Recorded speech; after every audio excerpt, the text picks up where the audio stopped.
the start of a tough month with the first trip to Wealdstone. What are your thoughts ahead of the game? Yeah, listen, I could allude to the fact that we've got 3 away games in a row, being Wealdstone, Dagenham and Woking, and we then follow that up with current leaders in Torquay. But you're listening to my post and pre-interviews, it's all about the next game. So for me, it's focus is fully on Wealdstone. I know the month's tough, but there's a lot of managers that are going through the similar things with regards to Saturday, Tuesdays. I'm loving the fact that we're playing Saturdays and Tuesdays. For us, we go to Wealdstone. I've just watched their game against Wrexham and I felt that they were a very productive first half.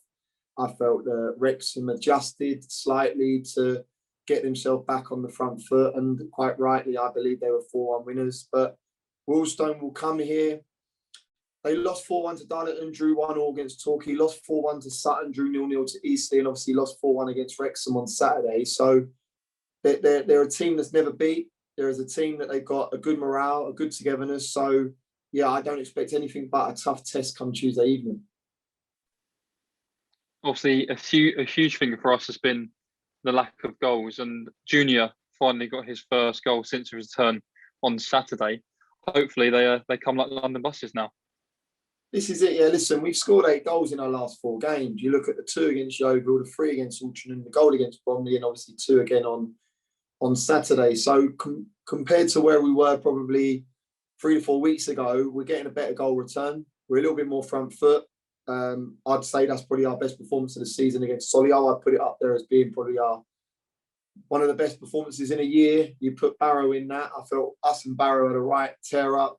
2 good sides having a go, 2 similar shapes, 2 similar identities. And I felt on Saturday we controlled the game. And it was nice that Junior got his goal.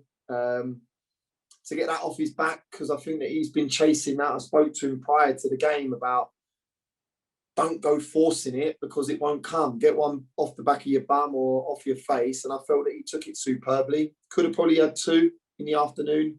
The back post header, spoke to him today about that, and he said the sun was in his eyes and he got a push. But he's getting into areas that are affecting teams. And I feel we could have probably been 3 or 4 to the good on Saturday. You look at the 2 1-on-1s with Cabs. You look at then Jamal Fife was late on header. Kane Smith, where he tries to dink boot as opposed to drilling it. So, yeah, I'll go back to we probably have a little bit more killer in the final third.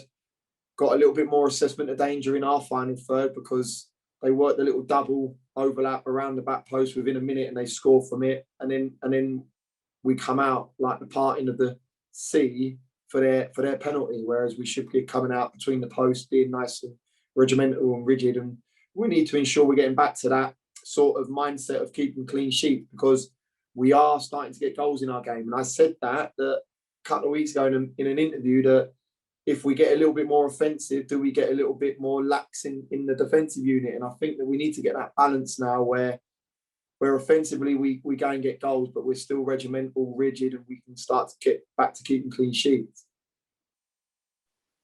And Wealdstone are probably quite similar to Solihull Moors in the respect that they're probably a little bit better than what their league table position gives the impression of. We were playing them, I believe, back in December, the 28th, and they were sitting 7th at the time, under obviously a different manager in Dean Brennan, who I have a lot of respect for. I think he's done a fantastic job at Wealdstone to do what he did last year. You can see the togetherness of his side, the morale he put together, and he has an identity. He's had that identity since we played them in our Hemel days back in the National South. He'd go 1v1 at the back. His fullbacks would be high and wide. His midfield would be nice and expansive. Listening to Stuart Maynard and his assistant recently with regards to their interviews, they're talking about being a little bit more organised, not as easy to break down. And that's probably a transitional period for the team at the minute that they're trying to find the balance that we are. We were excellent defensively. We've now come away slightly from that and we've gone a little bit more offensive. We are getting the goals, but we are conceding as well. So listen, it's a tough division. It is a very tough division. They started off like a house on fire. They had that momentum, that camaraderie between the National South and then back into the National League. You get that bounce as such in terms of getting that continuation of form and results. And I think now they're probably part-time playing a part of it in terms of they want to work on a new system. They want to work on a new identity, they're not getting the contact time, and it's tough. So, yeah, he's got a big job on his hands.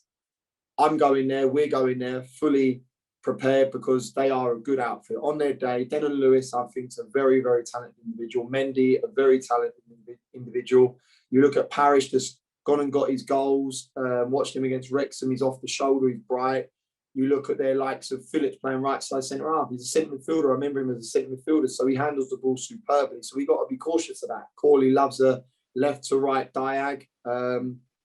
Michael Ketty, listen, they got personnel in there that can cause you problems. If you're not on your mettle, then we're in for a game. If we play like we did on Saturday afternoon against Solihull, with the impetus, the tempo, the energy, we'll cause them problems. We will cause anyone in the National League with the performance we put on Saturday, anyone problems. But we need to ensure that we nullify their strengths. They have many, and we exploit their weaknesses. And it's a local derby tomorrow night. Let's have it right. I think we're 10, 12 mile up the road. And for me, it would have been brilliant having fans in there because their fan base is fantastic. They've always been fantastic since I've played against them, managed against them in the south, and then going to watch them to do scout reports. Their fan base is fantastic, as is ours. So it would have been a great evening to go across the Grosvenor Vale to have a fully packed stand as such to have a derby game.